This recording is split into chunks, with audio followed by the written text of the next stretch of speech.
Now I'm going to finish with an illustration. Hopefully it doesn't apply to you, but it may give you some insight into what I'm talking about. First heard this from a dear friend of mine, Charles Leiter, and it's a wonderful illustration. Let's say that we own a bunch of sheep, and we got a problem. There's a bunch of coyotes. Now, how do we solve the problem? Well, there's a few ways we can solve the problem. One is we can get a gun, and we can shoot the coyotes.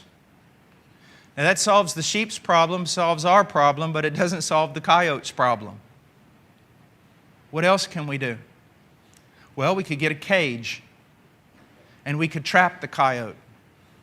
We could trap him. So we've solved the sheep's problem, we've solved our problem, but we really haven't solved the coyote's problem.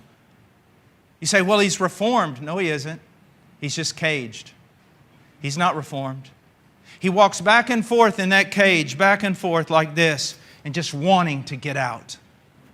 You let that door open, he's coming out of there. So we haven't solved his problem. You know what I just described? Religion. And a lot of Christian religion. I go to church, I hate it, but I'm going because it's the right thing to do. Do this because it's the right thing to do, because I got to do it. There's really no love for God. There's no genuine desire to serve Him. Just got to do these things. That's legalism. That's religion. That's church. Why do we have to go? It's the same way as the coyote saying, why can't I just eat sheep? And every time someone's not looking and every time that door's open, you're going to eat sheep. You're going to sin because that's what you love. Now, what is Christianity?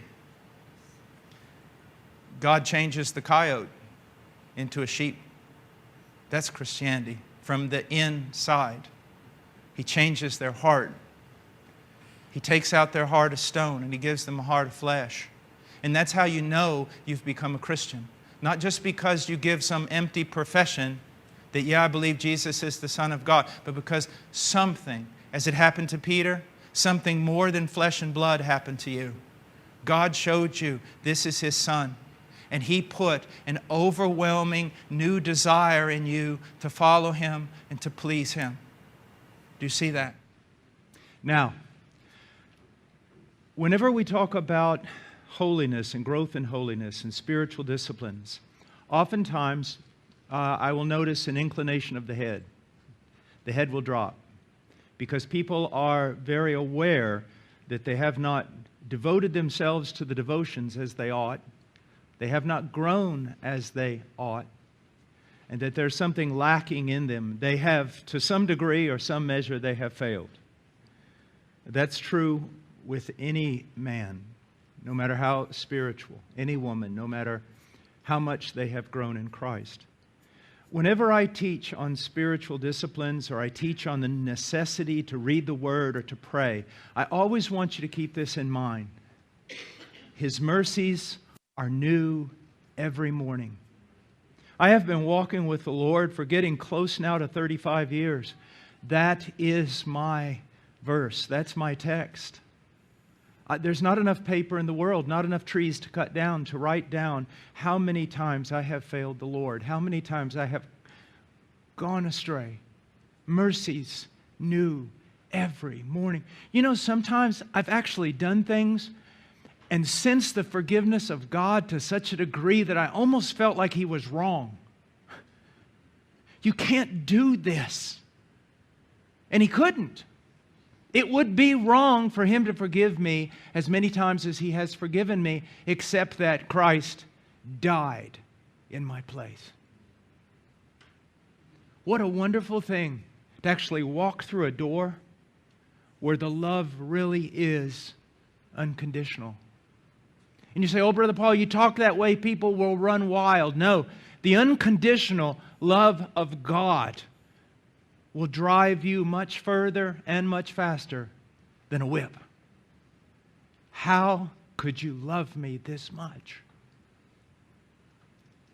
That's a mystery of the ages. How could you love me this way? And so, we talk about prayer. I know that you're thinking, man, my lack of devotion is evident. I don't pray as I ought.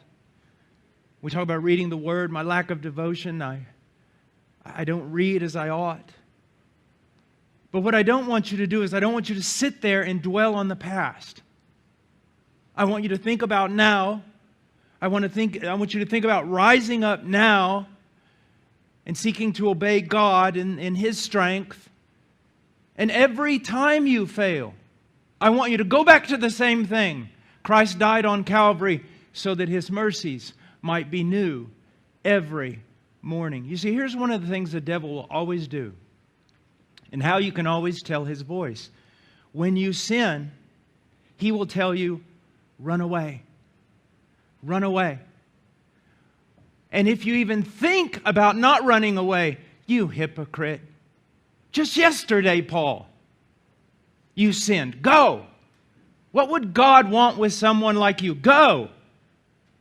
And so you have this, I call it kind of a hockey mentality, in which when you've sinned, go sit in the penalty box for at least several days, depending on the magnitude of the sin. Don't think about raising your head.